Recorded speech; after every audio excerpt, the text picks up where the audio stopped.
there's no need to kill a gnat with a 12-gauge shotgun. If a fly swatter will do just as well. I just more meant so they didn't have to be underground for 2 months. Well, what they used was sufficient to the task. Got it.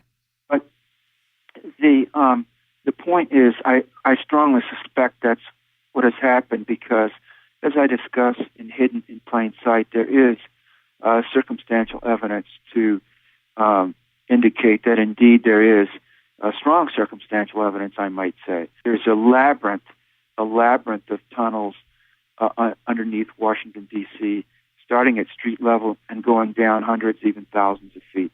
The Channel Tunnel that was between Britain and France beneath the seabed is fascinating. And the fact that that exists also tells us, when that was created, that we have to be way more advanced than that. Talk about the Channel Tunnel. Yeah, well, the Channel Tunnel, so-called the Channel, is the tunnel that goes down beneath the sea, beneath the southern reach of the North Sea, which is called the English Channel. It could just as well be called the French Channel, I suppose, but it's called, at least by us, the English Channel.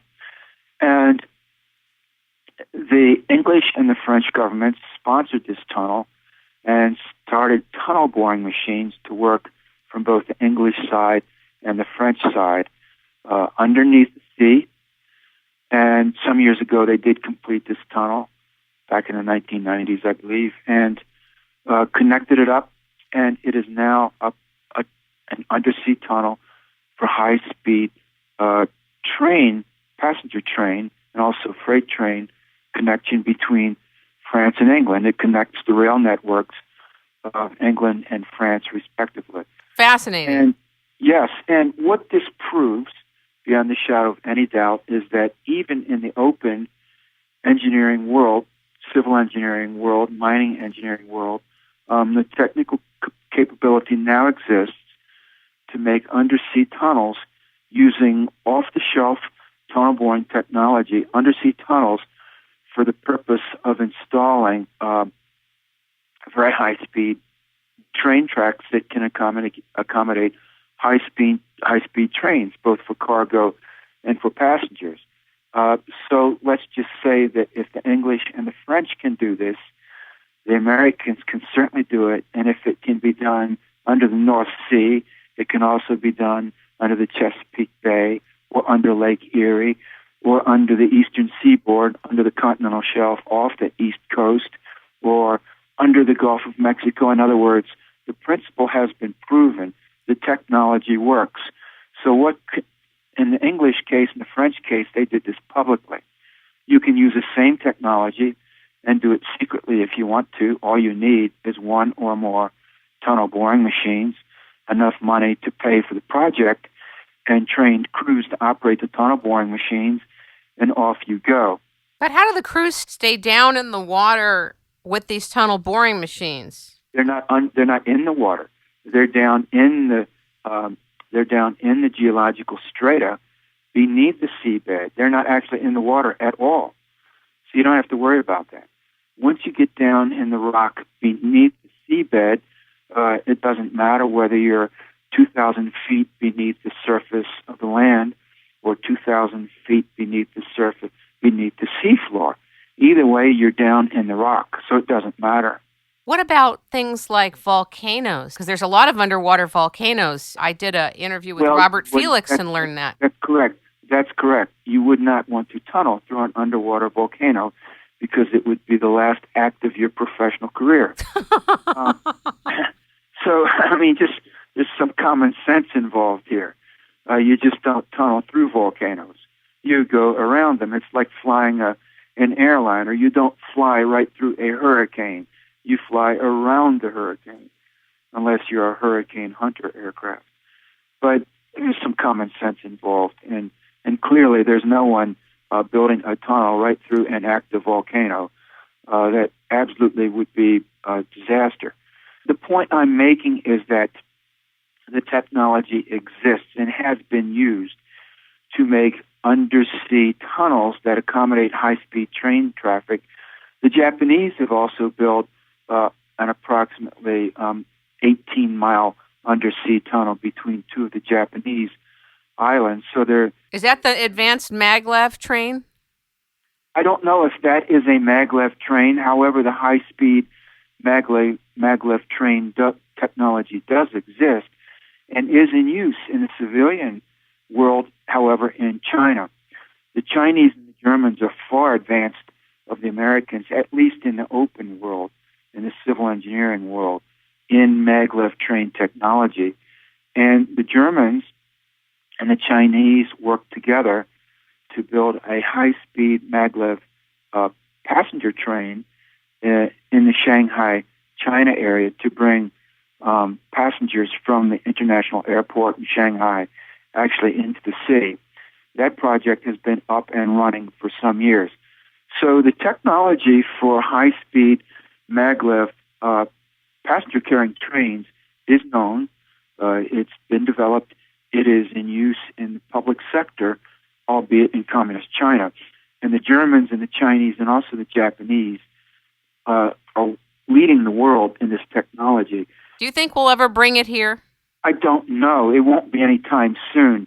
You have to understand that the and I'm sure you do, the United States is a country in rapid decline. So we're not on the front of the leading edge of the bell curve of technological progress. We are on the trailing end. It is the Chinese, the Japanese, the Germans who are way ahead of us in a lot of areas. We are lagging far behind and are objectively probably going to do worse as our economy collapses and as our government fiddles, like Nero is reported to have fiddled while Rome burned. Now, however, I have been told, and my research strongly indicates that it is likely this maglev technology has been secretly deployed or built and is in use in underground tunnels to which the general public is not admitted. That research and development started all the way back in the 1930s in Nazi Germany. There was a German engineer named Hermann Kemper who all the way back in the early 30s patented a concept for building a underground vacuum tube, very high-speed maglev train system, which he called the Rohrbahn, meaning the empty tube or the vacuum tube train system. And it was to be a maglev train system that would travel hundreds, even thousands of miles per hour. And he patented this all the way back in the early 1930s in Nazi Germany.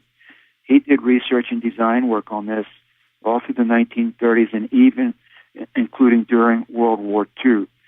So already back then, in the Nazi era, this technology was being researched. I don't know how far along the Nazis may have gotten with it. I don't know if they actually built high-speed maglev underground tube train tunnels or not. Maybe they did, but whether they did or not, under Project Paperclip, any documentation pertaining to that and technology that may have been developed would have been sucked up and brought to, or grabbed and brought to the United States. There's no question of that. But certainly in the United States, over the last 20 or 30 years, there have been many rumors, and I've heard some of them, of a secret, high-speed, underground maglev train system that's being used in great secrecy in top-secret projects by the alphabet soup agencies. Now, I have to say that I do produce patents in my book, official United States government patents, for just this type of technology, high-speed, underground, deeply buried, vacuum tube, maglev train tunnel systems. And it's also true that starting about in the mid-1960s and running up to the late 1970s or early 80s, that there was a multi-agency program in the United States bringing together American government agencies like the Federal Railroad Administration, the Army Corps of Engineers, the Department of Transportation, and so forth, and academic